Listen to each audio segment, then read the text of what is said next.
ಸನಾತನ ಸಂಭ್ರಮಕ್ಕೆ ಸ್ವಾಗತ. ನೋಡಿ, ಗುರುವಿನ ಒಂದು ಅನುಗ್ರಹ ಈ ಒಂದು ವರ್ಷದಲ್ಲಿ ಹೇಗಿರುತ್ತೆ ನೋಡಿ. ಮಿಥುನ್ ರಾಶಿಯಲ್ಲಿ ಗುರು ಸಂಚರಿಸ್ತಾ ಇರ್ತಕ್ಕಂಥದ್ದು ಈ ವರ್ಷದಲ್ಲಿ.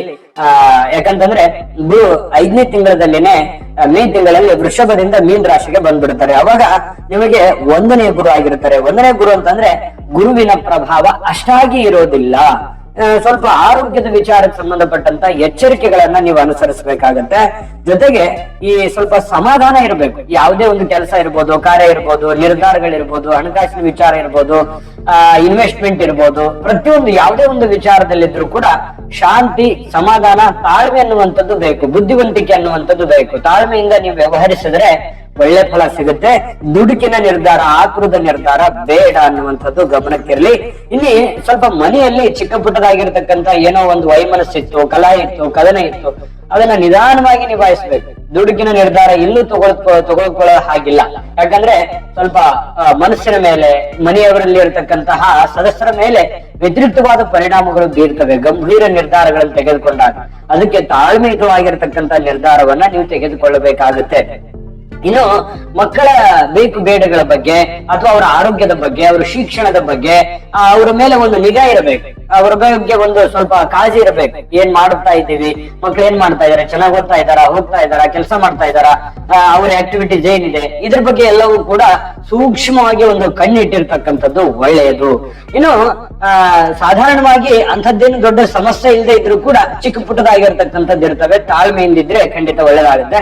ಇನ್ನು ಹಣದ ವ್ಯವಹಾರದಲ್ಲಿ ಕೆಲವೊಂದು ಅಡಚಣೆಗಳು ಇರ್ತವೆ. ಏನಾಗುತ್ತೆ, ಬರುವಂತ ದುಡ್ಡು ಸಕಾಲಕ್ಕೆ ಬರದೆ ಹೋಗ್ಬೋದು, ಅಥವಾ ನೀವು ಯಾರಿಗೋ ಕೊಡಬೇಕಾಗಿರುತ್ತೆ, ಸರಿಯಾದ ಸಮಯ ಕೊಡದೆ ಹೋಗ್ಬೋದು. ಅದರಿಂದ ಸ್ವಲ್ಪ, ಯಾಕಂತಂದ್ರೆ ನೀವು ಮಿಥುನ್ ರಾಶಿಯವರು ಮೊದಲೇ ತುಂಬಾ ಸೂಕ್ಷ್ಮ ಅಂದ್ರೆ ಅತಿ ಸೂಕ್ಷ್ಮವಾದಂತ ವ್ಯಕ್ತಿತ್ವ. ಹೇಳ್ಬೇಕಾ, ಸ್ವಲ್ಪ ಏನಾಗುತ್ತೆ, ಮನಸ್ಸಿಗೆ ಬಹಳ ಬೇಸರ ಮಾಡ್ಕೊಂಡ್ಬಿಡೋದು. ಏನಪ್ಪಾ ನಾನು ಸರಿಯಾದ ಟೈಮ್ ದುಡ್ಡು ಬರ್ಲಿಲ್ಲ, ಏನಪ್ಪಾ ನಾನು ಸರಿಯಾದ ಟೈಮ್ ದುಡ್ಡು ಕೊಡ್ಲಿಲ್ವಲ್ಲ, ಅವ್ರಿಗೆ ಏನ್ ಬೇಜಾರು ಮಾಡ್ಕೊಂಡ್ರೆ ಏನೋ, ಈ ರೀತಿಯಾದಂತಹ ಒಂದು ಸೂಕ್ಷ್ಮತೆ ನಿಮ್ಮಲ್ಲಿ ಕಂಡು ಬರುತ್ತೆ. ಮನೋವ್ಯಥೆ ಇರುತ್ತೆ. ಸ್ವಲ್ಪ ತಾಳ್ಮೆಯಿಂದ ಇರ್ಬೇಕು, ಏನಾಗಲ್ಲ, ಸಮಸ್ಯೆಗಳು ಸರಿ ಆಗ್ತವೆ. ಇನ್ನು ಈ ವಿವಾಹದ ವಿಚಾರಗಳಲ್ಲಿ, ಕೊಡುಕೊಳ್ಳುವಿಕೆ ವಿಚಾರದಲ್ಲಿ, ಮದುವೆ ವಿಚಾರದಲ್ಲಿ, ಎಂಗೇಜ್ಮೆಂಟ್ ಮಾಡೋ ವಿಚಾರದಲ್ಲಿ, ಯಾವುದೋ ಒಂದು ಹೆಣ್ಣು ಗಂಡು ಕೊಡಿಸುವ ತೆಗೆದುಕೊಳ್ಳುವ ವಿಚಾರದಲ್ಲಿ, ಇಂತಹ ಒಂದು ವಿಚಾರದಲ್ಲಿ ಸ್ವಲ್ಪ ಚಿಂತೆ ಇರುತ್ತೆ. ಕೆಲವೊಂದು ಜನರಿಗೆ ಆತಂಕ ಇರುತ್ತೆ. ಇನ್ನು ಸಜ್ಜನ ಜನರೊಂದಿಗೆ ಸಹವಾಸ ಮಾಡ್ತಕ್ಕಂಥದ್ದು ಸಾಧ್ಯತೆಗಳು ಇರ್ತವೆ. ನಿಮಗೆ ನಿಮ್ದೇ ಆದಂತದ್ದು ಒಂದು ಕ್ವಾಲಿಟಿ ಇರುತ್ತೆ, ವ್ಯಕ್ತಿತ್ವದ ಕ್ವಾಲಿಟಿ. ನಿಮ್ಗೆಲ್ಲ ಹೋದ್ರು ಒಂದು ಗೌರವ ಇರುತ್ತೆ, ಮಾನ ಮನ್ನಣೆಗಳು ಜಾಸ್ತಿ ಇರುತ್ತೆ. ಅದ್ರ ಬಗ್ಗೆ ಏನು ಕೊರತೆ ಇಲ್ಲ. ಅದನ್ನ ಹಾಗೆ ಯಥಾಸ್ಥಿತಿ ಉಳಿಸ್ಕೊಂಡು ಹೋಗುವಂತದಕ್ಕೆ ಪ್ರಯತ್ನ ಪಡುವಂತ ಸಾಧ್ಯತೆಗಳು ಕಂಡು ಬರ್ತಾ ಇರತಕ್ಕಂಥದ್ದು. ಆದ್ರೆ ನಿಮ್ಗೆ ತೀರಾ ಬೇಕಾಗಿರ್ತಕ್ಕಂಥ ವ್ಯಕ್ತಿಗಳ ಜೊತೆಯಲ್ಲಿ ಚಿಕ್ಕ ಪುಟ್ಟ ಮನಸ್ತಾಪಗಳಾಗುವಂತ ಸಾಧ್ಯತೆ ಇರುತ್ತೆ. ವೈಮನಸ್ ಮಾಡ್ಕೊಳಕ್ ಹೋಗ್ಬೇಡಿ. ಏನೇ ಚಿಕ್ಕ ಪುಟ್ಟ ಸಮಸ್ಯೆ ಇದ್ರೆ ಆಗಿಂದಾಗೆ ಮಾತಾಡ್ಕೊಂಡು ಸರಿ ಮಾಡ್ಕೊಂಬೇಡಿ. ಅದು ಮನೆಯಲ್ಲೇ ಇರ್ಬೋದು, ಹೊರಗಡೆ ಇರ್ಬೋದು, ಜನಗಳ ವಿಚಾರದಲ್ಲೇ ಇರ್ಬೋದು, ಕೆಲಸದ ವಿಚಾರದಲ್ಲೇ ಇರ್ಬೋದು. ನಾನಾ ರೀತಿಯ ಚಿಕ್ಕ ಪುಟ್ಟ ತೊಂದರೆಗಳ ಮಧ್ಯದಲ್ಲಿಯೂ ಕೂಡ ಒಂದಿಷ್ಟು ಸಮಾಧಾನದ ಒಂದು ಜೀವನ ಅಂತೂ ಇದ್ದೇ ಇರುತ್ತೆ. ಸ್ವಲ್ಪ ಈ ವ್ಯಾಪಾರ ವಹಿವಾಟು ಕ್ಷೇತ್ರಗಳಲ್ಲಿಯೂ ಕೂಡ ಸ್ವಲ್ಪ ಹಣಕಾಸಿನ ವಿಚಾರಕ್ಕೆ ಸಂಬಂಧಪಟ್ಟಂತ ಒಂದು ಚಿಂತೆ ಅಂತೂ ನಿಮಗೆ ಇದ್ದೇ ಇರುತ್ತೆ. ಬಂಧು ಮಿತ್ರರ ಸಹಕಾರ ಸ್ವಲ್ಪ ನೀವು ಜಾಸ್ತಿ ನಿರೀಕ್ಷೆ ಮಾಡ್ತೀರಿ. ನಿರೀಕ್ಷೆ ಮಾಡಿದಷ್ಟು ಅವರು ಕೊಡದೆ ಹೋಗ್ಬೋದು. ಆದ್ರಿಂದ ಸ್ವಲ್ಪ ಮನಸ್ಸಿಗೆ ಒಂದಿಷ್ಟು ಆಚೆ ಈಚೆ ಚಿಂತೆಗಳು ಕಂಡು ಬರ್ತಾ ಇರ್ತಕ್ಕಂಥದ್ದು. ಆರ್ಥಿಕವಾಗಿರ್ತಕ್ಕಂಥ ತೊಂದರೆ ಇರುತ್ತೆ ಚಿಕ್ಕ ಪುಟ್ಟ ವಿಚಾರದಲ್ಲಿ. ಇನ್ನು ಮುಖ್ಯವಾಗಿ ನೀವು ತಿಳ್ಕೊಬೇಕಾಗಿರ್ತಕ್ಕಂಥದ್ದೇನು, ಶನಿ ಪರಮಾತ್ಮನ ಪ್ರಭಾವಗಳು ಹೇಗಿರುತ್ತೆ ಈ ವರ್ಷದಲ್ಲಿ, ತುಂಬಾ ಮೋಸ್ಟ್ ಇಂಪಾರ್ಟೆಂಟ್. ವಿಡಿಯೋ ಈಗ ಸ್ಟಾರ್ಟ್ ಆಗಿದೆ ಅಂತಾನೆ ಹೇಳ್ಬೇಕಿದು. ಯಾಕಂತಂದ್ರೆ ಬಹಳ ಮುಖ್ಯವಾಗಿ ಶನಿ ಒಂದು ಪರಮಾತ್ಮನ ಪ್ರಭಾವ ನಿಮ್ ಮೇಲೆ ಈ ವರ್ಷದಲ್ಲಿ ಹೇಗಿರುತ್ತೆ, ಗುರುವಿನ ಅನುಗ್ರಹ ಈ ತರ ಇದೆ, ಅದಕ್ಕೆ ಏನ್ ಮಾಡ್ಬೇಕು, ಇದನ್ನೆಲ್ಲ ಮಾಹಿತಿಗಳು ನೀವು ಈ ವಿಡಿಯೋದಲ್ಲಿ ತಿಳ್ಕೊತೀರ ವೀಕ್ಷಕರೇ. ಶನಿ ಪರಮಾತ್ಮನ ಪ್ರಭಾವ ನೋಡಿ ಈ ವರ್ಷ ನಿಮಗೆ ಆಲ್ಮೋಸ್ಟ್ 10ನೇಯವನಾಗಿರ್ತಾನೆ. 10ನೇ ಶನಿ ಪರಮಾತ್ಮ ನಿಮಗೆ ತುಂಬಾ ಒಳ್ಳೆ ಫಲ ಕೊಡ್ತಾನೆ. ಯಾಕಂತಂದ್ರೆ ಮಾರ್ಚ್ ತಿಂಗಳಲ್ಲಿನೇ ಕುಂಭದಿಂದ ಮೀನ್ ರಾಶಿಗೆ ಬಂದ್ಬಿಡ್ತಾರೆ. ಹಾಗಾಗಿ ನಿಮಗೆ 10ನೇ ಒಂದು ಶನಿ ಪರಮಾತ್ಮ ಬಹಳ ಶುಭದಾಯಕವಾಗಿರ್ತಾನೆ, ಒಳ್ಳೆ ಫಲಗಳನ್ನ ತಂದು ಕೊಡ್ತಾನೆ ನಿಮಗೆ. ಇದು ಬಹಳ ಗಮನಿಸಬೇಕಾಗಿರತಕ್ಕಂತ ವಿಚಾರ. ನೋಡಿ, ತಾಮ್ರಪಾದದಿಂದ ಬಂದಿರತಕ್ಕಂಥವನು ತುಂಬಾ ಶುಭಪ್ರದನಾಗಿರ್ತಾನೆ. ಪ್ರಾಪಂಚಿಕ ಜೀವನದಲ್ಲಿ ಸುಖ ಸಂತೋಷಗಳನ್ನ ಕೊಡ್ತಾನೆ ಶನಿ ಪ್ರಭಾವದಿಂದ. ಗುರುವಿನಿಂದ ಸ್ವಲ್ಪ ಇಳಿತಗಳಿದ್ರೂ ಕೂಡ ಶನಿ ಪರಮಾತ್ಮನ ಪ್ರಭಾವ ನಿಮ್ಗೆ ತುಂಬಾ ಚೆನ್ನಾಗಿ ವರ್ಕೌಟ್ ಮಾಡೋದ್ರಿಂದ ನೀವು ಸಕ್ಸಸ್ ಅನ್ನ ಕಾಣೋದಕ್ಕೆ ಅನುಕೂಲ ಆಗ್ತದೆ. ಇನ್ನು ಈ ಬಂಧು ಮಿತ್ರರಲ್ಲೂ ಕೂಡ ಒಂದು ಒಳ್ಳೆ ಸಹಾಯ ಭಾವನೆ ಉಂಟಾಗುವಂತ ಸಾಧ್ಯತೆ ಇರುತ್ತೆ. ಒಳ್ಳೆಯ ವಾಹನ ಖರೀದಿ ಮಾಡುವಂತದ್ದು ಈ ವರ್ಷದಲ್ಲಿ. ಯಾವುದೋ ಒಂದು ಮನೆ ಕೊಂಡುಕೋಬಹುದು, ಹೊಲ ಕೊಂಡ್ಕೋಬಹುದು, ಸೈಟ್ ಕೊಂಡ್ಕೋಬಹುದು, ಬೆಲೆ ಬಾಳುವಂತ ವಸ್ತು ಕೊಂಡ್ಕೋಬಹುದು, ಮಿಷನರಿ ವಾಹನಗಳನ್ನು ಕೊಂಡ್ಕೋಬಹುದು, ಹೊಸ ವ್ಯಾಪಾರ ಬಿಸ್ನೆಸ್ ಸ್ಟಾರ್ಟ್ ಮಾಡಬಹುದು. ಏನೋ ಒಂದು ಈ ತರದ್ದು ಒಂದು ದೊಡ್ಡ ಗುರಿಯನ್ನ ಮುಟ್ಟೋದಕ್ಕೆ, ದೊಡ್ಡ ಸಾಧನೆಯನ್ನ ಮಾಡೋದಕ್ಕೂ ಕೂಡ ಈ ವರ್ಷ ನಿಮ್ಗೆ ಅವಕಾಶ ಇದೆ. ಅದಕ್ಕೆ ಸರಿಯಾದ ಪ್ಲಾನ್ ಮಾಡ್ಕೊಂಡು ನೀವು ಮುಂದುವರೆದಿದ್ದೆ ಆದ್ರೆ ಖಂಡಿತ ನೀವು ಸಕ್ಸಸ್ ಆಗ್ತೀರಿ. ಹಣಕಾಸಿನ ವಿಚಾರದಲ್ಲಿ ಎಚ್ಚರಿತೀರಿ. ಇನ್ನು ಈ ವಸ್ತ್ರಾಭರಣ ಸಂಗ್ರಹಣೆ ಮಾಡ್ತಕ್ಕಂತ ವಿಚಾರದಲ್ಲೂ ಕೂಡ ಒಂದು ಒಳ್ಳೆ ಅವಕಾಶ, ಒಂದಿಷ್ಟು ಒಳ್ಳೆಯ ವಸ್ತ್ರಾಭರಣಗಳನ್ನು ತೆಗೆದುಕೊಳ್ಳಬಹುದು. ದಾನ ಧರ್ಮ ಪರೋಪಕಾರ ಮಾಡ್ತಕ್ಕಂಥದ್ರಲ್ಲಿ ಕೇಳಬೇಕಾ ಮಿಥುನ ರಾಶಿಯವರು ಒಂದ್ ಕೈ ಮುಂದೆ. ಹಾಗಾಗಿ ಇಲ್ಲೂ ಕೂಡ ಈ ವರ್ಷದಲ್ಲಿ ಅನೇಕ ಪರೋಪಕಾರ, ಪರಸಹಾಯ, ದಾನ ಧರ್ಮ, ಪುಣ್ಯದ ಕಾರ್ಯ, ಸತ್ಕಾರ್ಯಗಳನ್ನ ಮಾಡುವಂತಹ ಸಾಧ್ಯತೆಗಳು ಈ ವರ್ಷದಲ್ಲಿ ಕಂಡು ಬರ್ತಾ ಇರತಕ್ಕಂಥದ್ದು. ಸ್ವಲ್ಪ ಮನಸ್ಸು ಇದರಿಂದ ಸಮಾಧಾನ ಆಗುತ್ತೆ, ಶಾಂತಿ ಸಿಗುತ್ತೆ. ಈ ಭೂಮಿಯಿಂದ ಉತ್ತಮವಾಗಿರತಕ್ಕಂತ ಧನ ಪ್ರಾಪ್ತಿ ಆಗುವಂತ ಸಾಧ್ಯತೆಗಳಿದೆ. ವಿರೋಧಿಗಳ ಮುಖಭಂಗ ಆಗುತ್ತೆ. ಯಾರು ನಿಮ್ಮ ಶತ್ರುಗಳಿದ್ದಾರೆ, ಯಾರು ನಿಮ್ಮನ್ನು ಓವರ್ಟೇಕ್ ಮಾಡ್ಬೇಕು ಅಂತ ಪ್ಲಾನ್ ಮಾಡ್ತಾ ಇದ್ದಾರೆ, ಅದು ಮಾಡ್ಲಿಕ್ಕೆ ಆಗಲ್ಲ, ಅವರಿಗೆ ಸೋಲಾಗುತ್ತೆ. ಇದರಿಂದನೂ ಕೂಡ ನಿಮ್ಮ ಮನಸ್ಸಿಗೆ ಸ್ವಲ್ಪ ಪರವಾಗಿಲ್ಲ, ನಾನು ಗೆದ್ನಲ್ಲ ಅನ್ನುವಂತ ಒಂದು ಭಾವನೆಗಳು ಉಂಟಾಗಬಹುದು. ಆದ್ರೆ ನೀವು ಶತ್ರುಗಳಿಗೂ ಕೂಡ ವಿರೋಧಿಸುವಂತಹ ವ್ಯಕ್ತಿತ್ವ ಅಲ್ಲ ನಿಮ್ಗೆ. ನಿಜಾನ ಸುಳ್ಳ ಬೇಕಿದ್ರೆ ಕಾಮೆಂಟ್ ಮಾಡೋದ್ರ ಮೂಲಕ ತಿಳಿಸಿ. ಸರ್ಕಾರಿ ಅಥವಾ ಅರೆ ಸರ್ಕಾರಿ ಕೆಲಸಗಳಲ್ಲಿ ಜಯ ಸಿಗುವಂತಹ ಸಾಧ್ಯತೆಗಳು ಶನಿ ಪರಮಾತ್ಮನಿಂದ ನಿಮಗೆ ಸಿಗುತ್ತೆ. ಇನ್ನು ವ್ಯಾಪಾರದಲ್ಲಿ ಬಹಳಷ್ಟು ಧನ ಪ್ರಾಪ್ತಿ ಆಗುವಂತದ್ದು, ದೊಡ್ಡ ಸಾಧನೆ ಮಾಡುವಂತಹ ಅವಕಾಶಗಳು ವ್ಯಾಪಾರ ಕ್ಷೇತ್ರದಲ್ಲಿ ಕಂಡು ಬರ್ತಾ ಇರ್ತಕ್ಕಂಥದ್ದು. ಇನ್ನು ಈ ಕಪ್ಪು ಧಾನ್ಯ, ಎಣ್ಣೆಕಾಳು, ಎಣ್ಣೆ, ಬೆಣ್ಣೆ ಈ ರೀತಿಯಾಗಿರ್ತಕ್ಕಂತಹ ಮಾರಾಟದಲ್ಲಿ ಅಧಿಕ ಧನ ಪ್ರಾಪ್ತಿ ಆಗುವಂತಹ ಸಾಧ್ಯತೆ ಇದೆ.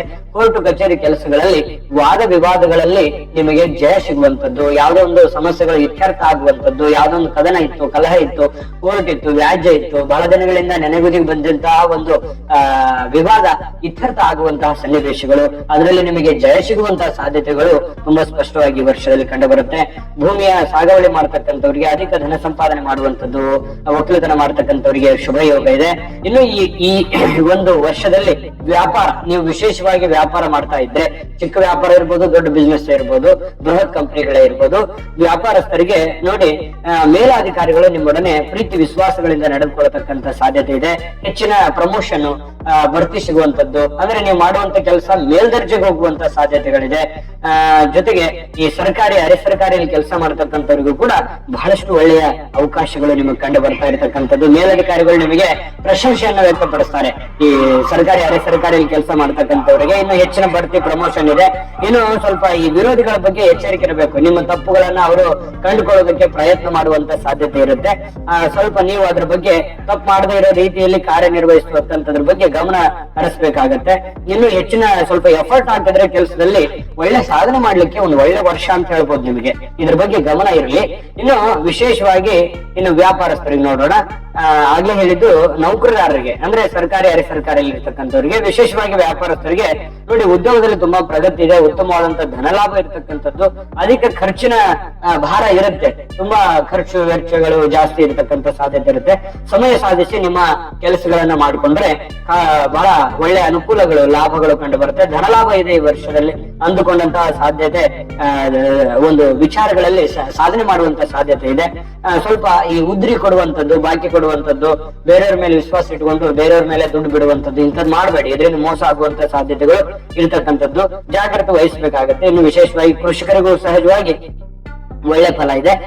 ಈ ವಿದ್ಯಾರ್ಥಿಗಳಿಗೆ ನೋಡಿ ಈ ಪರಿಶ್ರಮ ವಹಿಸಿ ಅಭ್ಯಾಸ ಮಾಡಿದ್ರೆ ಹೆಚ್ಚಿನ ಅಂಕಗಳನ್ನ ಪಡ್ಕೊಳ್ಳುವಂತಹ ಸನ್ನಿವೇಶಗಳು ಕಂಡು ಬರುತ್ತೆ. ಸ್ವಲ್ಪ ತಾಳ್ಮೆ ಇರಬೇಕು, ಬುದ್ಧಿವಂತಿಕೆ ಇತ್ತು ಅಂತಂದ್ರೆ ಈ ವರ್ಷ ಏನೋ ಒಂದು ಸಾಧನೆ ಮಾಡ್ಲಿಕ್ಕೆ ಅವಕಾಶ ಇದೆ. ಕಷ್ಟಪಟ್ಟು ಓದಿದ್ರೆ ಮಾತ್ರ ಅತ್ಯಂತ ಒಂದು ಒಳ್ಳೆಯ ಶ್ರೇಯಸ್ಕರವಾಗಿರ್ತಕ್ಕಂಥ ಯಶಸ್ಸನ್ನ ಪಡೆಯುವಂತಹ ಸಾಧ್ಯತೆ ಇದೆ, ಒಂದು ಸಾಧನೆ ಮಾಡುವಂತದ್ದು. ಬಹಳ ಜನಗಳಲ್ಲಿ ನೀವು ನಕ್ಷತ್ರ ಮಿಂಚುವಂತಹ ಒಂದು ಯೋಗಗಳು ಖಂಡಿತವಾಗಿಯೂ ವಿದ್ಯಾರ್ಥಿಗಳ ದಿಸೆಯಲ್ಲಿ ಕಂಡು ಬರ್ತಾ ಇರತಕ್ಕಂಥದ್ದು. ಇನ್ನು ಈ ವರ್ಷದಲ್ಲಿ ಈ ಯಾವ ಮಾಸ, ಯಾವ ತಿಥಿ, ಯಾವ ವಾರ, ಯಾವ ನಕ್ಷತ್ರ ಘಾತಕವಾಗ್ತವೆ ಅನ್ನೋದ್ರ ಬಗ್ಗೆ ಒಂದಿಷ್ಟು ಮಾಹಿತಿ ತಿಳಿಸೋಣ. ಅದಕ್ಕಿಂತ ಮುಂಚೆ ಈ ವರ್ಷದ ಪೂರ್ತಿಯಾಗಿ ನಿಮಗೆ ಒಳ್ಳೆ ಫಲ ಇದೆ. ಗುರುವಿನ ಅನುಗ್ರಹ ಪಡ್ಕೊಳ್ಳೋದಕ್ಕೆ ಸ್ವಲ್ಪ ಹಿರಿಯರ ಆಶೀರ್ವಾದವನ್ನು ಪಡ್ಕೊಳ್ಳಿ. ಗುರು ರಾಘವೇಂದ್ರ ಆರಾಧನೆ ಮಾಡೋದು, ದತ್ತಾತ್ರೇಯ ಸ್ವಾಮಿಯ ದರ್ಶನವನ್ನ ಮಾಡ್ಕೊಳ್ಳುವಂಥದ್ದು, ಹಿರಿಯರನ್ನ ಗೌರವಿಸುವಂಥದ್ದು, ತಂದೆ ತಾಯಿಗಳ ಸೇವೆಯನ್ನು ಮಾಡುವಂತಹ ಪ್ರಯತ್ನವನ್ನ ಮಾಡಿ ಗುರುವಿನ ಅನುಗ್ರಹ ಖಂಡಿತವಾಗಿಯೂ ನಿಮ್ಮ ಮೇಲೆ ಆಗುತ್ತೆ. ಜೊತೆಗೆ ಪರಿಹಾರಕ್ಕಾಗಿನೇ ಒಂದು ವಿಡಿಯೋ ಸಪರೇಟ್ ಆಗಿ ಮಾಡೋಣ ಈ ವರ್ಷ. ಇನ್ನೊಂದು ನಿಮಗೆ ಈ ಘಾತಕದ ಬಗ್ಗೆ ತಿಳಿಸ್ಕೊಡ್ತೀನಿ. ಆದ್ರೆ ವಿಡಿಯೋ ನಿಮ್ಗೆ ಇಷ್ಟ ಆಗಿದ್ರೆ ಲೈಕ್ ಮಾಡಿ, ಶೇರ್ ಮಾಡಿ, ನಮ್ಮ ಚಾನಲ್ ಸಬ್ಸ್ಕ್ರೈಬ್ ಮಾಡ್ಕೊಳ್ಳೋದನ್ನ ಮರಿಬೇಡಿ. ವಿಡಿಯೋ ಕೆಳಗಡೆ ಡಿಸ್ಕ್ರಿಪ್ಷನ್ ಲಿಂಕ್ ಇದೆ, ಅಲ್ಲೂ ಕೂಡ 12 ರಾಶಿಯವರ ರಾಶಿಫಲದ ಲಿಂಕ್ ಸಿಗುತ್ತೆ. ಯುಗಾದಿಯ ವರ್ಷ ಫಲ ಸಿಗ್ತವೆ, ಲಿಂಕ್ ಅಲ್ಲಿ ಇದೆ ನೋಡಿ ಕೆಳಗಡೆ. ನೋಡ್ಕೊಂಡು ನಿಮ್ಗೆ ಇಷ್ಟವಾಗಿರತಕ್ಕಂತ ವಿಡಿಯೋನ ತಿಳ್ಕೊಳ್ಳಿ ಅನ್ನುವಂತ ಮಾತನ್ನ ಹೇಳ್ತಾ, ನೋಡಿ ಈ ವರ್ಷದಲ್ಲಿ ಆಷಾಢ ಮಾಸ 2, 7, 12ನೇ ತಿಥಿಗಳು, ಸೋಮವಾರ, ಸ್ವಾತಿ ನಕ್ಷತ್ರ ಇವು ಘಾತಕವಾಗ್ತವೆ. ಸ್ವಲ್ಪ ಇದು ಯಾವಾಗ್ಲೂ ಕೂಡ ಘಾತಕವೇ. ಸ್ವಲ್ಪ ಇದ್ರ ಬಗ್ಗೆ ಗಮನಕ್ಕಿರ್ಲಿ. ಒಂದು ಶುಭ ವಾರ, ಶುಭ ನಕ್ಷತ್ರ, ಶುಭಗಳಿಗೆ ನಿಮ್ಮ ಶುಭ ಕಾರ್ಯ, ಶುಭ ಕೆಲಸಗಳನ್ನ ಮಾಡಿಕೊಂಡು ಒಳ್ಳೆಯ ಫಲಗಳನ್ನ ಪಡ್ಕೊಳ್ಳಿ. ತಾಯಿ ಅನ್ನಪೂರ್ಣೇಶ್ವರಿ ಸಕಲ ಅಷ್ಟೈಶ್ವರ್ಯಗಳನ್ನ ಕೊಟ್ಟು ಕರುಣಿಸ್ಲಿ ಈ ವರ್ಷ ಅನ್ನುವಂತ ಮಾತನ್ನ ಹೇಳ್ತಾ ಪ್ರಾರ್ಥನೆಯನ್ನ ಮಾಡ್ಕೊಳ್ತಾ ತಾಯಿಯಲ್ಲಿ ಸರ್ವೇ ಜನಃ ಸುಖಿನೋ ಭವಂತು.